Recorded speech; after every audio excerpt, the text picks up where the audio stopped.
And here we go on our Wednesday edition of the Orange and Brown Talk podcast. We're going to continue to talk draft, a little bit of Brown's roster construction. I came up with a few questions to throw at Mary Kay and Scott.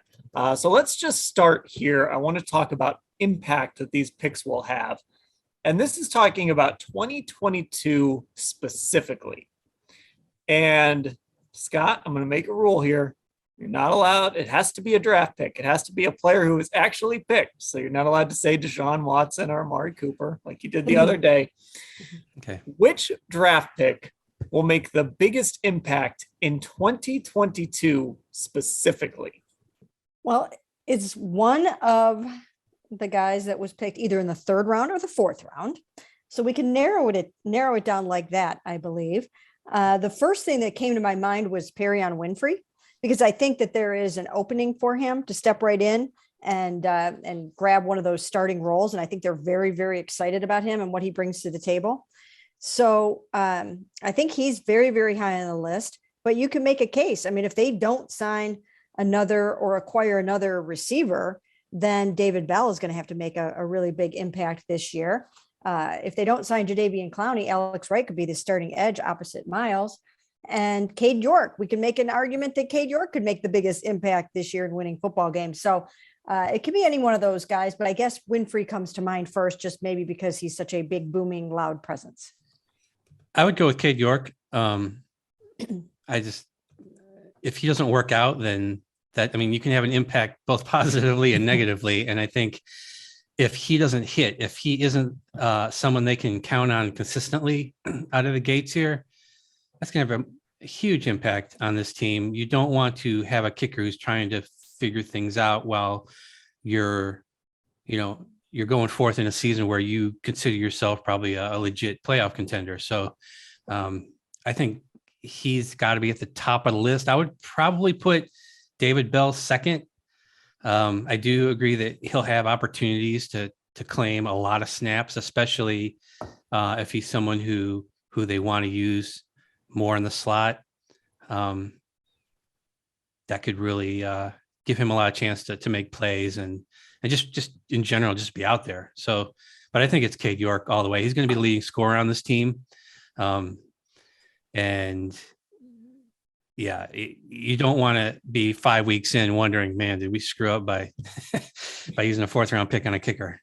Because everybody's going to be waiting for that moment. So that's actually an interesting discussion about Cade York, because obviously the Browns, and this is no surprise, right, that the Browns are essentially just handing him the job. If you pick a kicker in the fourth round, he's going to be your kicker. Chase McLaughlin was not going to beat him out in training camp.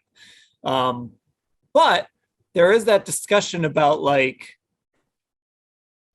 I don't know if how long the leash is the right word, because I think it would be pretty long.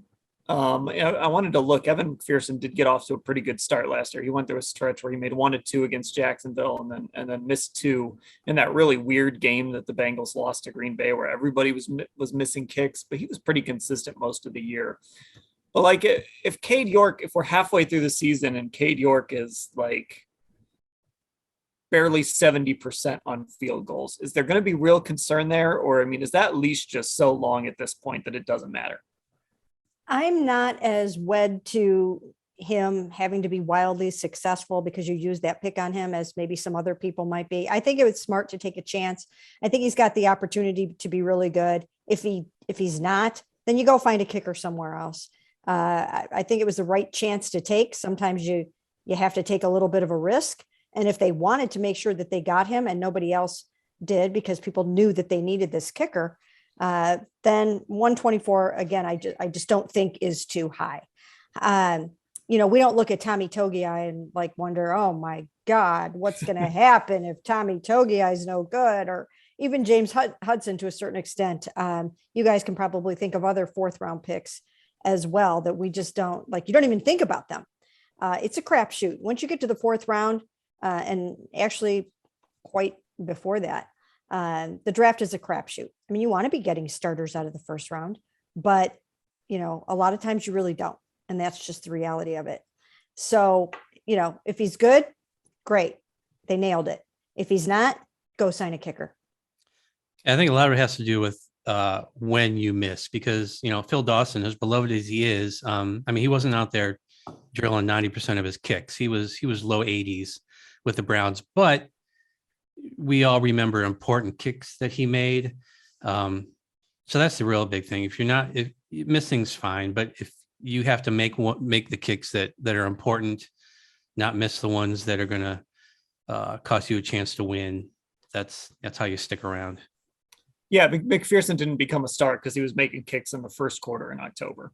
Right. He became a star because he made those game-winning kicks, against Kansas City and then in the playoffs and all of that. So yeah, you're right, Scott. I was going to go either York or Winfrey, and Mary Kay, I think you and I were on the same page with Winfrey. He seems like the one guy that outside of York who almost certainly has a starting spot open to him.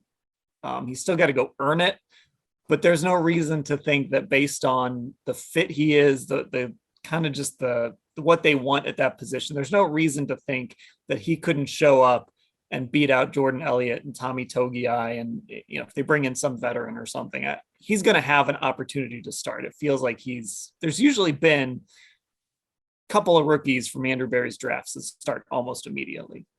Yeah, I think that's the plan. And I think that he is regarded differently than maybe even a Jordan Elliott was or a Tommy Togiai was.